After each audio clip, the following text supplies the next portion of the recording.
Aujourd'hui à NVL, vos nouvelles de la métropole. Le mouvement des Gilets jaunes donne une leçon de démocratie. 4 millions réclamés au SPVM pour profilage racial. Un mémoire pour optimiser la compétitivité du port de Montréal. Michelle Obama de retour dans la métropole en mai.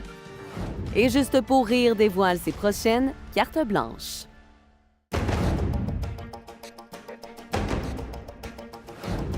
Mais cette colère est plus profonde.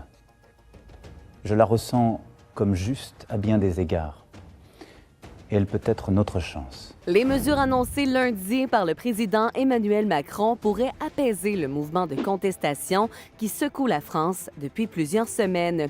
Le politologue Frédéric Bérard n'hésite pas à parler d'un revirement majeur. Toutes les heures supplémentaires ne seront plus imposées à compter de janvier 2019. Les bonus versés par les employeurs ne seront plus imposés non plus.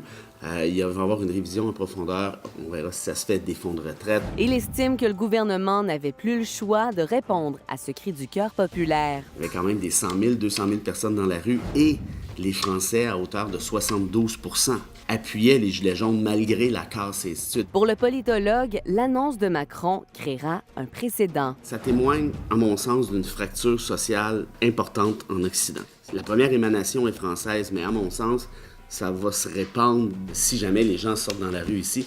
Qu'est-ce qu'on fait? Est-ce qu'on répond?